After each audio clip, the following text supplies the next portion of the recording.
Mama. Ebango bali wanika. Bali wanika. Mama. Kogambe bali wanika. Yeah, it's your boy Rickman. Man Rick Ngavuli just Ngava Summer alongside Shida Cruz. Yeah. Welcome on my YouTube channel, Shida Cruz.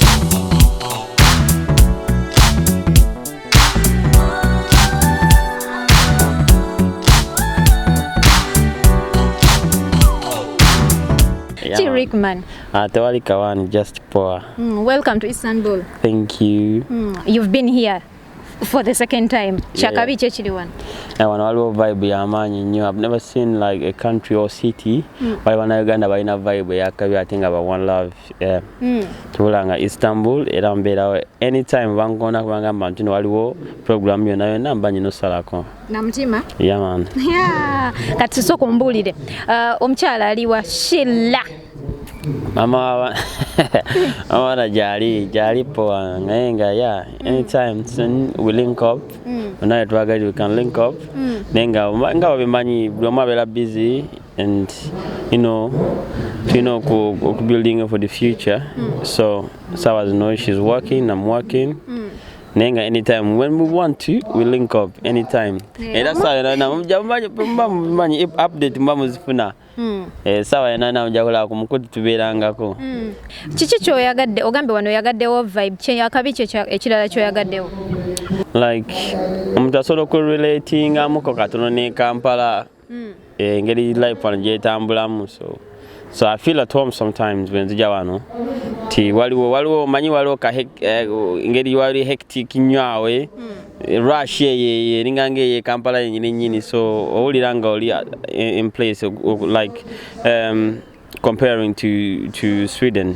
Sweden wali so calm wali bichi bantu bali ne waliwo ka craziness aka kanyuma kitegera ake Uganda kenyini aka mama naji yeah man kakati twina abayimbi twagala otubulire ba breaking through abamu biganye naye gwe ebintu byoyinense nkajjo bisengekamu magezi kigoyinza okuwa banno abali eyo mu category yo nabo basobola ku breaking through oba mu nsi ezenjawulo.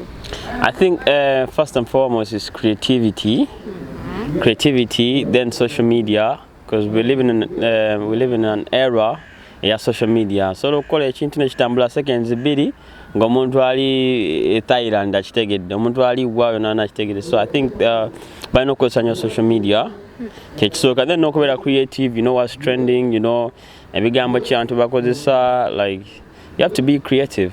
Rickman, now oli nkuba ekyeyo, right? Yeah man. Kyakabiri. Ddala nnyo nze kati ntandika kusanga 12 okwera nvaalo. Oyera? Yeah, okwera twera. Bangamba bana beeyo mukuba ekisiimulo okuba ekisiimulo.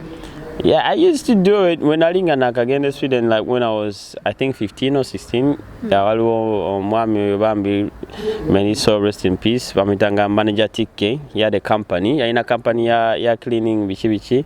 Agena tumuyambangako, just you know fitting in society, kumanya ngeje bitambulamu.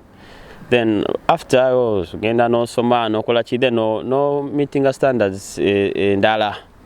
So right now binkola bilala nnyo but yeah ebera hustle. Okay, so njagala sending a message out there ku mulabi wa Shida Cruz akulaba n'enkuba ekyeyo yonna ina tetwagala sosola oba we Thailand oba wa UK wa Sweden Istanbul baweereze message gwe gyoyagala bamanye nti nkuba kyeyo kiki kyalina okubesingako.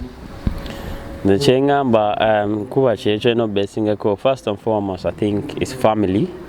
Family first, not making sure nti abantu abali ewaka aba family yo bali bulungi kyekisinga okubeera ekikulu kasita abantu abeere waka bali bulungi ebisigadde man life nga wezze bwe tugitwala ne mama wo oba omulina tata oba omulina baganda bo babeere bulungi kyekisinga obukulu bino ebisigadde wano ffe tuli okay ekitegeera wano obulamu tubukwasaganya naye ng'ewaka walina okubeera nga watereevu.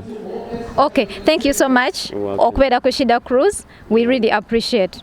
Bye.